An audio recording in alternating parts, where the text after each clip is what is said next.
دوبارہ اپنی بات کا آغاز کرتے ہیں۔ نبی اکرم صلی اللہ علیہ وسلم کا ارشاد مبارکہ ہے اور بڑی معروف حدیث ہے۔ آپ نے فرمایا کہ میری امت میں 73 فرقے پیدا ہوں گے قیامت تک، ان میں سے 72 جہنم میں جائیں گے اور ایک جنت میں جائے گا۔ جو جنت میں داخل ہوگا اس کی آپ نے نشاندہی کر دی اور اس کی خوبی بتا دی۔ فرمایا کہ ما انا علیہ و اصحابی، جو میرے اور میرے صحابہ کرام کے نقش قدم پہ چلیں گے وہ جنت میں داخل ہوں گے۔ اب بات یہ ہے، یہ تو جنت میں داخل ہونے والے ایک جماعت اور ایک گروہ کی آپ نے نشاندہی اور خوبی بتا دی۔ اب جو 72 ہیں ان میں سے کون سے ایسے ہیں جو جہنم میں داخل ہوں گے؟ آپ نے چند ایک کا نام بھی لیا گئے، نام لے کے واضح بھی کیا گئے۔ 72 کے 72 تو جہنم میں جائیں گے، لیکن آپ نے چند ایک کی نشاندہی بھی کی ہے، جن میں سے جہمیہ ہے، مرجیہ ہے، قدریہ ہے، یہ فرقے گزرے ہیں۔ اور اسی طرح ایک فرقہ ہے جس کا نام ہے خوارج۔ خوارج ہر ایک نوجوان جو میڈیا کا استعمال کرتا ہے یا میڈیا کے ساتھ اس کا تعلق ہوتا ہے، میڈیا میں ہر بیٹھنے والا بندہ کوئی نہ کوئی حدیث کے متعلق یا قرآن کے متعلق یا دین کے متعلق کچھ نہ کچھ اپنی عقل سے اور اپنی سوچ اور علم کے مطابق وہ شیئر کرتے رہتے ہیں، باتیں وہ بھیجتے رہتے ہیں۔ نوجوان ان کے پیچھے چل کے اپنے اصل دین کو بھلا بیٹھتے ہیں۔ اسی طرح خوارج ایک فرقہ ہے جس کی نشاندہی جناب محمد الرسول اللہ صلی اللہ علیہ وسلم فرما گئے ہیں۔ مصنف ابن ابی شیبہ کے اندر یہ بات درج ہے۔ باتیں بڑی قیمتی ہیں اور طویل ہے، وقت کم ہے، آپ دھیان سے اور غور سے سنیے۔ آپ نے سیدنا عبداللہ بن عمر رضی اللہ تعالی عنہ فرماتے ہیں، ایک مجلس کے اندر آپ نے خوارج کا ذکر کرنا شروع کیا۔ فرماتے ہیں کلما خرج قرنا قطیت، ایک وقت ایسا آئے گا کہ خوارج کا ایک فرقہ پیدا ہوگا، خوارج لوگ پیدا ہوں گے، اور ان کا نظریہ کیا ہوگا؟ وہ حدیث کا انکار کریں گے اور قرآن پہ اتفاق کریں گے، حدیث کو نہیں مانیں گے، قرآن کو ہی مانیں گے، اور یہ ایک خوارج کا فرقہ پیدا ہوگا، یہ گروہ پیدا ہوگا۔ کلما خرج قرنا قطیت، جس وقت یہ پیدا ہوگا اس ٹائم اس وقت کے دانشور لوگ، اہل علم لوگ اس فرقے کو اور اس گروہ کو دبا دیں گے اپنے علم کے ساتھ۔ پھر کچھ عرصے کے بعد پھر یہ نئے نام کے ساتھ پیدا ہوگا۔ بڑی قیمتی باتیں ہیں، نئے نام کے ساتھ یہ پیدا ہوگا۔ جب یہ پیدا ہوگا کلما خرج قرنا قطیت، نئے نام کو لے کے آئے گا، اور اس کا نظریہ اور عقیدہ یہی ہوگا، حدیث کا انکار کریں گے، قرآن پہ اتفاق کریں گے، حدیث کو نہیں مانیں گے، قرآن کو حرف آخر سمجھیں گے۔ اور پھر اس وقت کے اہل علم، دانشور لوگ اور علماء اپنے علم کے ساتھ، صحیح جو علم ہے اس کے ساتھ اس خوارج فرقے کو دبا دیں گے۔ سیدنا عبداللہ بن عمر رضی اللہ تعالیٰ عنہ فرماتے ہیں، آپ ایک مجلس کے اندر اس ایک وقت میں آپ اس خوارج کا ذکر کرتے رہے۔ فرماتے ہیں میں گن رہا تھا، آپ 20 کی گنتی کو بھی کراس کر گئے تھے۔ 20 کی باتیں قیمتی ہیں، سونا نہیں ہے، 20 کی گنتی کو آپ کراس کر گئے تھے، اتنا زیادہ آپ نے خوارج کا ذکر فرمایا ہے۔ پھر یہ ایک وقت آیا، یہ خوارج کا فرقہ پیدا ہوا، یہ گروہ پیدا ہوئے۔ سیدنا علی مرتضیٰ رضی اللہ عنہ کا دور خلافت ہے، آپ نے سیدنا عبداللہ بن عباس رضی اللہ عنہ کو بلایا، کہا کہ یہ خوارج کا فرقہ اور یہ گروہ خوارج یہ پیدا ہو چکے ہیں، جاؤ اور اس خوارج کو لگام دو، اس خوارج گروہ کو لگام دو۔ سیدنا عبداللہ بن عباس رضی اللہ تعالیٰ عنہ اس خوارج گروہ کو لگام دینے کے لیے جا رہے تھے، آپ نے بلایا، اے عبداللہ رضی اللہ تعالیٰ عنہ، آپ جاتے رہے ہو اور اس گروہ کو، اس فرقے کو لگام کیسے دو گے؟ کس چیز کے ساتھ دو گے؟ فرماتے ہیں آپ بتا دیں کس چیز کے ساتھ ان کو لگام دینی ہے۔ آپ نے فرمایا کہ جاؤ حدیث مصطفیٰ صلی اللہ علیہ وسلم کے ساتھ جا کے اس خوارج گروہ کو، فرقے کو لگام دو۔ پتہ چلتا ہے نبی اکرم صلی اللہ علیہ وسلم کی حدیث ایک لگام ہے، ایک لگام ہے جو لوگوں، جو انسان، جو شخص اپنی عقل اور سوچ سے بات کو لے، آپ کی حدیث کے ساتھ اسے لگام دی جا سکتی ہے، یہ ایک لگام ہے۔ اور اسی طرح یہ وہ گروہ ہے، یہ وہ فرقہ ہے جس کی سزا کا بھی تعین جناب محمد الرسول اللہ صلی اللہ علیہ وسلم نے اس کی سزا بھی بتا دی ہے۔ سزا کیا ہے؟ جو اس کا نظریہ ہے آپ سن چکے ہیں، اور یہ کہتے تھے، ان کا نظریہ یہی تھا، اور یہ کہتے تھے جب جناب محمد الرسول اللہ صلی اللہ علیہ وسلم موجود تھے، آپ کی بات کی اور آپ کی حدیث کی حیثیت تھی۔ اب دنیا میں آپ موجود نہیں ہے، آپ کی بات کی، نعوذ باللہ آپ کے فرمان اور قول کی کوئی حیثیت نہیں ہے، آپ چلے گئے ہیں، قرآن ہی ہمارے لیے کافی ہے، اور آپ کے فرامین کو ہم نہیں مانیں گے۔ جو بات ہماری عقل سے ٹکرائے گی، عقل کے خلاف ہوگی، ہم آپ کے کسی ایک فرمان کو نہیں مانیں گے۔ یہ خوارج کا عقیدہ تھا اور یہ ان کا نظریہ تھا۔ آپ نے اس خوارج گروہ کے متعلق یہ فرمایا تھا، فرمایا کہ یہ خوارج الخوارج النار قلاب، یہ قیامت کے دن جہنم کے اندر جب انہیں ڈالا جائے گا، اللہ تعالیٰ جہنم انہیں ڈالیں گے، جہنمی سارے کے سارے روئیں گے، چیخیں اور چلائیں گے، لیکن یہ خوارج جنہوں نے حدیث کا انکار کیا، اپنی عقل سے حدیث کو ٹھکرا دیا نعوذ باللہ، اور یہ روئیں گے نہیں جس طرح ایک کتا آواز لگاتا ہے، یہ خوارج سارے کے سارے کتے کی طرح یہ آواز لگائیں گے۔ یہ ان کی سزا ہوگی، ایک تو جہنم، دوسرے جہنم میں جا کے بھی کتوں کی طرح یہ بھونکیں گے اور یہ آواز لگائیں گے۔ یہ خوارج کا نظریہ تھا۔ آپ موجود ہیں، آپ کی بات کی حیثیت تھی، اب آپ موجود نہیں ہیں، نعوذ باللہ آپ کی بات کی حیثیت بھی نہیں ہے۔ پھر اس خوارج گروہ نے پھر اس نے دلائل بھی دیے تھے، دلائل بھی پیش کیے تھے، اور ایک اپنی عقل اور سوچ کے مطابق ایک دلائل بھی دیے تھے۔ دو دلائل کا ذکر کرتا ہوں آپ کو صرف سمجھانے کے لیے کہ ان کا نظریہ کیا تھا۔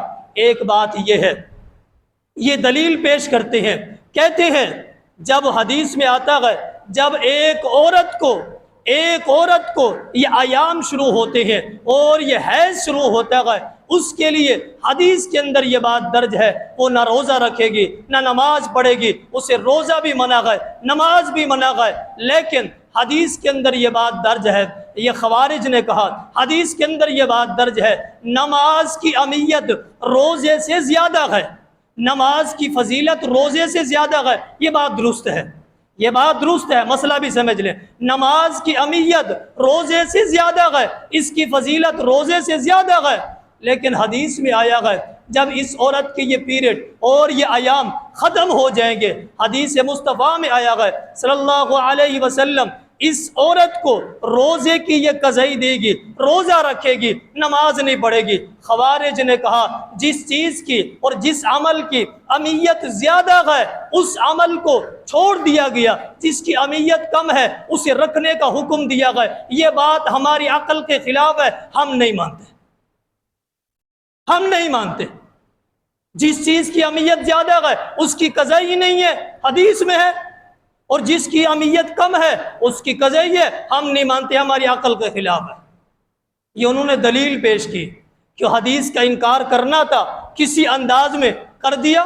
دوسری بات، پھر اس خوارج نے کہا قرآن کے اندر یہ بات درج ہے، الزانیۃ والزانی فاجلدوا کل واحد مئۃ جلدہ، ایک کوئی شخص زنا کرتا ہے، زنا کرنے والے شخص کو 100 کوڑے لگائے جائیں گے۔ یہ سورۃ نور کے اندر یہ بات درج ہے۔ جبکہ خوارج نے ایک دلیل پیش کی، کہتے ہیں حدیث کے اندر یہ بات درج ہے، اگر کوئی شخص زنا کرتا ہے، شادی شدہ شخص زنا کرتا ہے، اسے زمین کے اندر گاڑ کے اسے رجم کر دیا جائے گا۔ جبکہ قرآن کے اندر آتا ہے ایک کوڑے لگائے جائیں گے۔ یہاں شادی شدہ یا غیر شادی شدہ کی کوئی قید نہیں ہے، اور اسے کوڑے لگائے، حدیث کے اندر آتا ہے اسے رجم کیا جائے گا۔ یہ بات ہماری عقل کے خلاف ہے، ہم نہیں مانتے، ہم نہیں مانتے۔ حدیث کا انکار اس انداز میں خوارج کرتے رہے۔ آج بھی اس صدی کے اندر اور آج بھی اس وقت میں مختلف شکل کے اندر لوگ پیدا ہو چکے ہیں، لوگ پیدا ہو چکے ہیں حدیث کا انکار، عقل نہیں مانتی، سوچ نہیں مانتی، قوم قبیلہ نہیں مانتا، عہدہ نہیں مانتا، خاندان نہیں مانتا، بات سمجھ نہیں آتی، ٹھکرا دی، ختم ہے، سمجھ نہیں آتی، عقل کے خلاف ہے، یہ بات درستی نہیں ہے، سمجھ نہیں ہے، ٹھکرا دی۔ اور یہی وہ خوارج ہے جن کا نظریہ تھا آپ موجود تھے، آپ کی بات کی حیثیت تھی، اب موجود نہیں ہے، آپ کی بات کی حیثیت نہیں ہے۔ آئیے، یہ تو تمہید تھی، یہ تمہید تھی، اصل بات یہاں سے موضوع شروع ہو رہا ہے۔ نبی اکرم صلی اللہ علیہ وسلم کی بات کی کتنا اہمیت ہے، آپ کے فرمان میں کتنا صداقت ہے، اور آپ کے فرمان کے اندر کتنا طاقت ہے، اور آپ کے فرامین کے اندر کتنا قوت ہے، اور آپ کے فرامین کے اندر کتنا حجت ہے، کتنا حجت ہے۔ آپ کے فرامین کو آپ دیکھیے، پڑھیے، صرف ایک ہی واقعہ آپ کے گوش و گزار کرتا ہو، وقت اگر ساتھ دیتا ہے یہ واقعہ مکمل ہو جائے گا۔ سنیے نبی اکرم صلی اللہ علیہ وسلم کی فرمان کے اندر کتنا صداقت ہے، کتنا سچائی ہے، اور کتنا حقیقت ہے، کتنا حجت ہے، اور آپ کے فرامین کے اندر کتنا ایک اہمیت کا پہلو جاگر ہوتا ہے۔ آپ کے فرامین کو اگر چھوڑ دیا جائے دین مکمل ہی نہیں ہے، دین مکمل ہی نہیں ہے۔ جس طرح قرآن اللہ رب العالمین کی کلام ہے اور اللہ رب العالمین کا حکم ہے، یہ شریعت کا بنیادی اصول ہے۔ جس طرح قرآن من جانب اللہ ہے، حدیث بھی من جانب اللہ ہے۔ قرآن اور حدیث کے اندر صرف اگر فرق ہے ایک ہی چیز کا ہے، قرآن یہ اللہ رب العالمین کی کلام ہے اور اللہ تعالیٰ کی یہ گفتگو ہے، حدیث اللہ تعالیٰ کا حکم ہے لیکن کلام مصطفیٰ ہے صلی اللہ علیہ وسلم۔ حدیث اور قرآن کے اندر اتنا ہی فرق ہے، لیکن ہیں من دونوں من جانب اللہ، اللہ رب العالمین کی طرف سے ہیں۔ وما ينطق عن الهوى ان هو الا وحی یوحى۔ جب بھی آپ شریعت کے متعلق گفتگو فرماتے ہیں اور آپ اللہ رب العالمین کی وحی کے پابند ہیں۔ آئیے، ایک وقت ایسا تھا سیدنا ابو ذر غفاری رضی اللہ تعالی عنہ، ہمارے دوست بھی بڑا اعتراض کرتے ہیں، نوجوان، آج کا یہ خطبہ نوجوانوں کی ہے جو میڈیا سے تعلق رکھتے ہیں یا مختلف سکالر کو سنتے رہتے ہیں اور پھر اپنے ذہن سے منتشر ہو جاتے ہیں، بات سمجھ نہیں آتی، پھر کہتے ہیں کہاں جائیں، کس کی سمجھے، کس کی سنے، اور پھر یہ اعتراض بھی ہے کہ یہ اس منبر سے سیدنا ابو ذر غفاری رضی اللہ تعالیٰ کا ذکر بھی نہیں کرتے، نعوذ باللہ نفرت کرتے ہیں۔ نوٹ کریں، لے جائیں، جا کے انہیں بتائیں کتنا محبت کرتے ہیں ہر ایک صحابی سے اور ان کا ذکر کتنا کرتے ہیں۔ سیدنا ابو ذر غفاری رضی اللہ تعالیٰ عنہ، نبی اکرم صلی اللہ علیہ وسلم نے انہیں فرمایا تھا خرج منہا، اے ابو ذر رضی اللہ تعالیٰ عنہ، خرج منہا، ایک وقت ایسا آئے گا، ایک وقت ایسا آئے گا، بڑا قابل غور واقعہ ہے، اس کے اندر ایمان ہی ایمان ہے، اس کے اندر صداقت ہی صداقت ہے۔ اللہ رب العالمین اس واقعہ کو صادر کر کے نبی اکرم صلی اللہ علیہ وسلم کے فرمان کو، آپ کے قول کی حجت کو قائم کرنا چاہتے ہیں، حجت کو قائم کرنا چاہتے ہیں۔ سنیے، آپ نے فرمایا کہ خرج منہا، ایک وقت ایسا آئے گا، اے ابو ذر رضی اللہ تعالیٰ عنہ، مدینہ کے امن کے اوپر حملہ ہو جائے گا، مدینہ کا امن ختم ہو جائے گا، مدینہ کا امن مٹ جائے گا۔ آپ نے کیا کرنا ہے؟ فخرج منہا، آپ نے مدینہ کو چھوڑ کے ربضہ وادی میں جا کے آپ نے رہائش پذیر ہونا ہے۔ ربضہ وادی کہا ہے، مدینہ سے چلے عراق کی طرف راستے میں آتی ہے ربضہ وادی، اور اس ربضہ وادی میں پہاڑ کا علاقہ ہے، اس میں جا کے آپ نے رہائش پذیر ہو جانا ہے۔ سیدنا ابو ذر غفاری رضی اللہ تعالیٰ عنہ مدینہ میں رہ رہے ہیں، اور یہی بات جہاں سے شروع ہوتی ہے، مدینہ چھوڑ کے گئے ہیں۔ لوگوں کا اعتراض ہے، سیدنا عثمان غنی رضی اللہ تعالیٰ نے سیدنا ابو ذر غفاری رضی اللہ تعالیٰ کو مدینہ سے جلا وطن کر دیا تھا، نکال دیا تھا۔ صحیح بخاری کے اندر یہ حدیث درج ہے۔ اپنی بات کی طرف آؤں گا جہاں میں نے چھوڑی ہے۔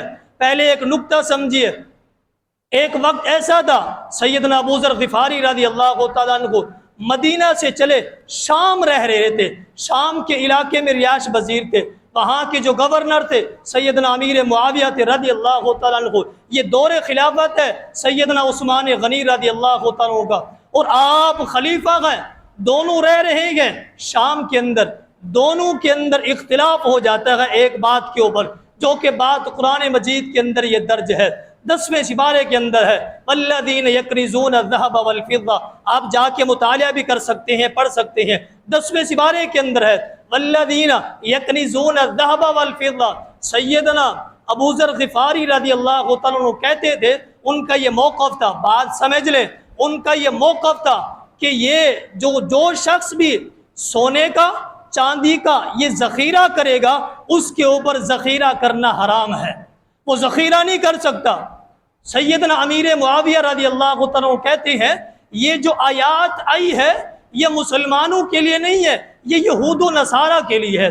اگر ہم اس آیات کا مطالعہ کریں، جہاں سے اس آیات کا آغاز ہوتا ہے، آغاز کے اندر اللہ تعالیٰ نے یہود و نصارہ کا ذکر کیا ہے، سیدنا امیر معاویہ رضی اللہ تعالیٰ عنہ یہی سمجھ کے کہہ رہے تھے، کیونکہ پیچھے یہود و نصارہ کا ذکر آ رہا ہے، اور اس سے بھی جو سونا اور چاندی کا ذخیرہ کریں گے انہیں عذاب کی خوشخبری دے، یہ یہود و نصارہ کے لیے ہے، مسلمانوں کے لیے نہیں ہے۔ یہ سیدنا امیر معاویہ رضی اللہ تعالیٰ کا یہ موقف تھا، اور سیدنا ابو ذر غفاری رضی اللہ تعالیٰ یہی کہتے تھے یہ یہود و نصارہ کے لیے بھی ہے اور مسلمانوں کے لیے بھی ہے، یہ عام ہے، دونوں کا الگ الگ موقف۔ اور وہاں منافقین نے بات کو بڑھانے کے لیے کچھ ادھر ہو گئے کچھ ادھر ہو گئے، بات کو بڑھاوا دیتے رہے، اور شام کے حالات خراب ہونا شروع ہو گئے۔ پھر سیدنا امیر معاویہ رضی اللہ تعالیٰ نے سیدنا عثمان غنی رضی اللہ تعالیٰ کو خط لکھا، کہا یہ اختلاف ہو گیا ہے میرا ابو ذر غفاری سے رضی اللہ تعالیٰ عنہ، اور یہ شام کے حالات خراب ہو رہے ہیں۔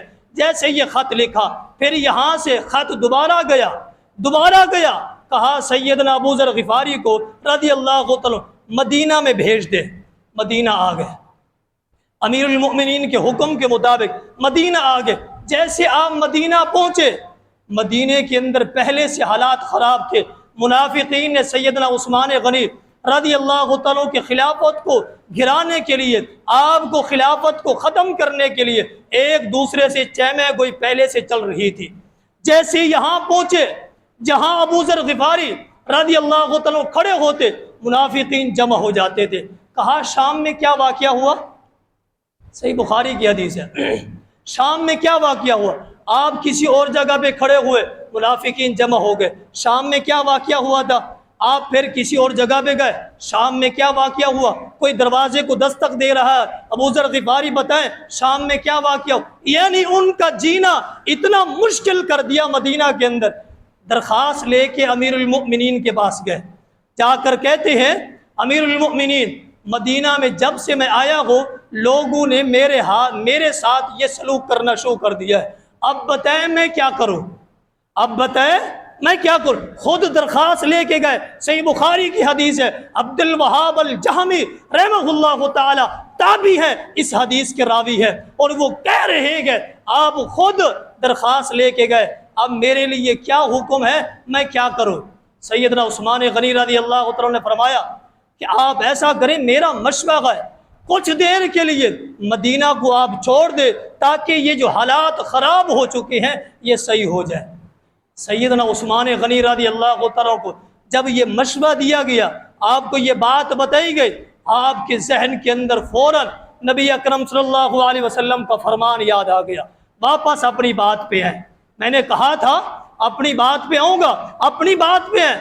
آپ نے کیا فرمایا؟ ابو ذر فخرج منہا، مدینہ کا امن جب خراب ہو جائے، مدینہ کا امن جب مٹنا شروع ہو جائے، مدینہ کو چھوڑ دینا، ربضہ وادی میں جا کے رہنا۔ یہاں سوال پیدا ہوتا ہے، سوال کیا ہے؟ مدینہ بھرا ہوا تھا، صحابہ اکرام سے جمع غفیر تھے، صحابہ اکرام، آپ صلی اللہ علیہ وسلم نے ابو ذر غفاری کا کیوں انتخاب کیا تھا؟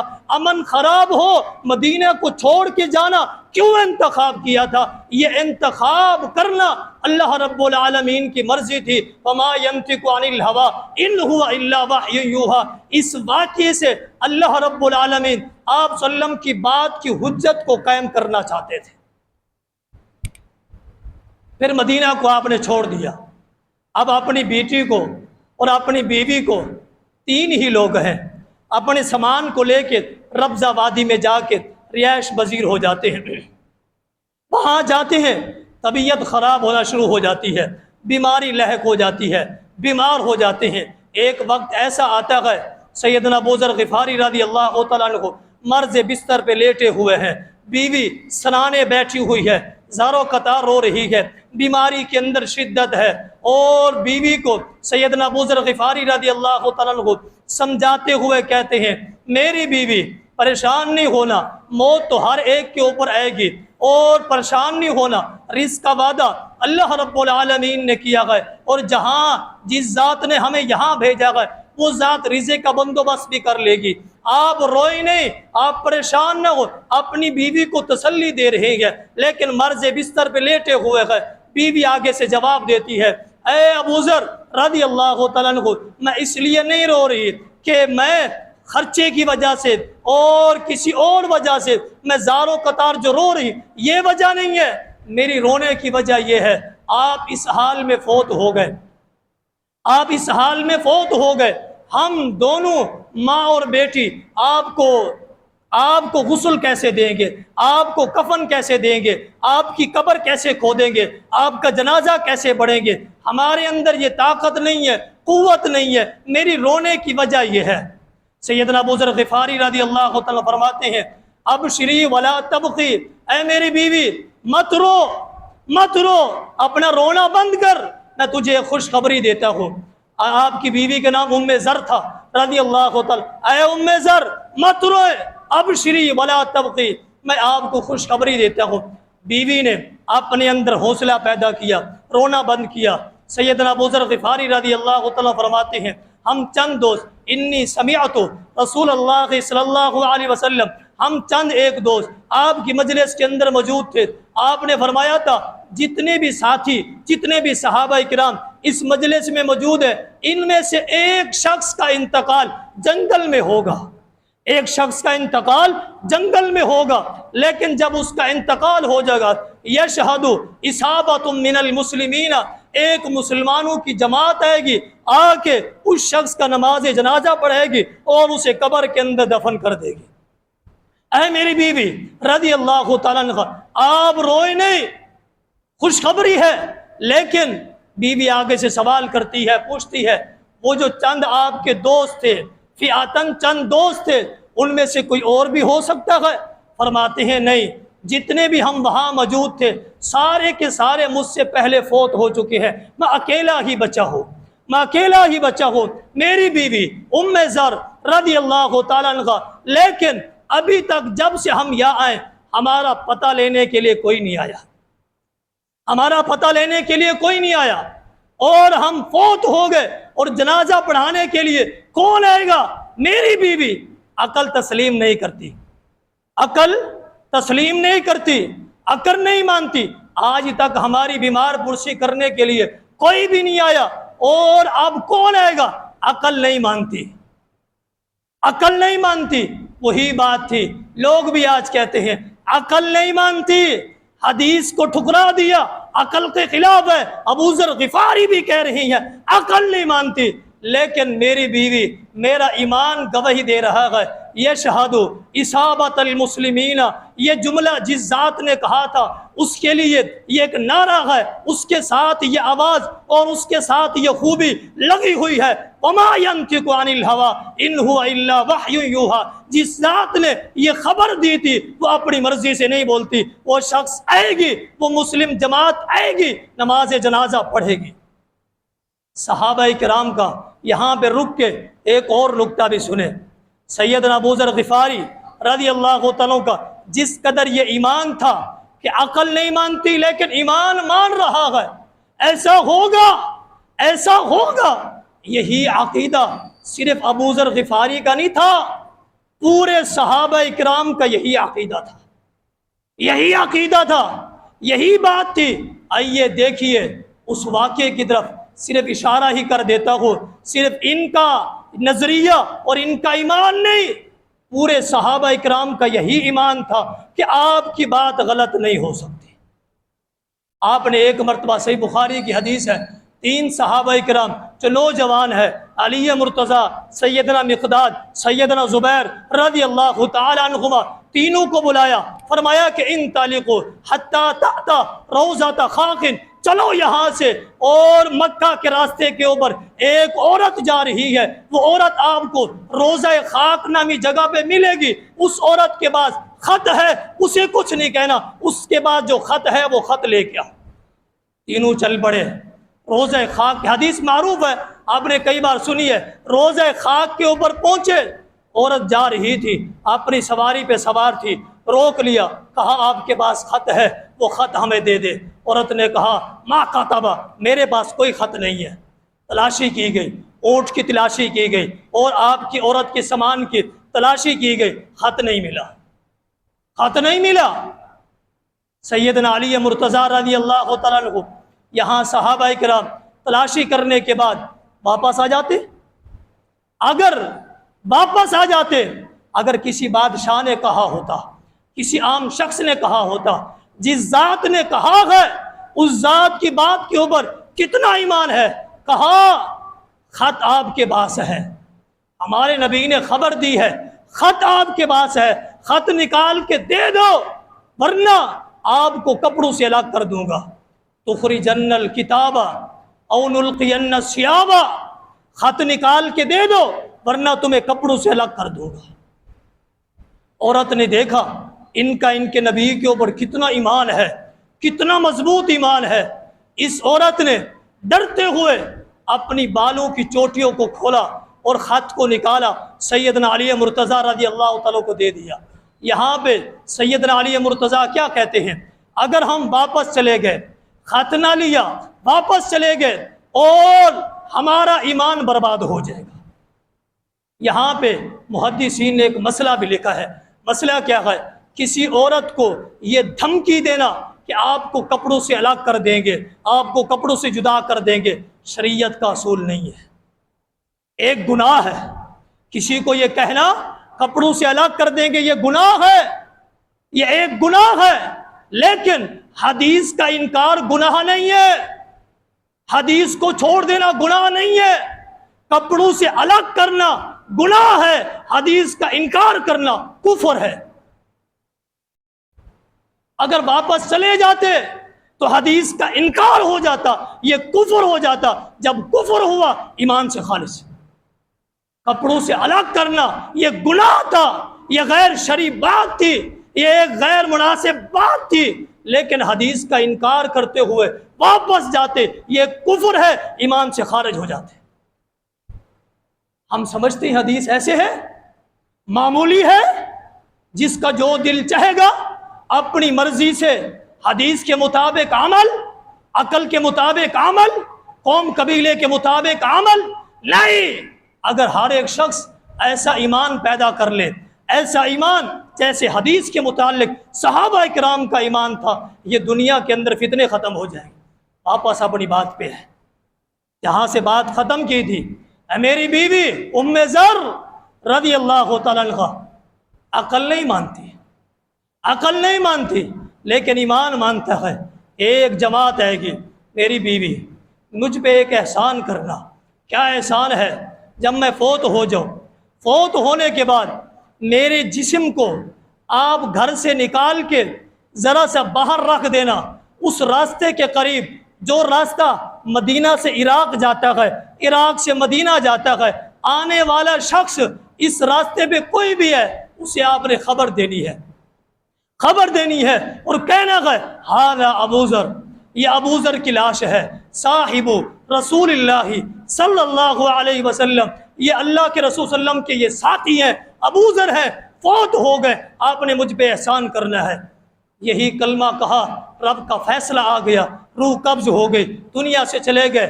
ماں اور بیٹی نے دونوں نے مل کے آپ کے جسم کو باہر نکالا۔ اللہ تعالیٰ کا کیا اتفاق تھا، عراق سے ایک مسلمانوں کی جماعت چلتی ہے، اس جماعت کا امیر ہے سیدنا عبداللہ بن مسعود رضی اللہ تعالیٰ عنہ۔ جب ربضہ وادی پہ آتے ہیں، آ کر کہتے ہیں میرے دوست یہاں ابو ذر غفاری رہتے ہیں رضی اللہ تعالیٰ عنہ، کافی دن ہو گئے ملاقات نہیں ہوئی، آج دل کرتا ہے ان سے ملاقات کر کے جاتے ہیں۔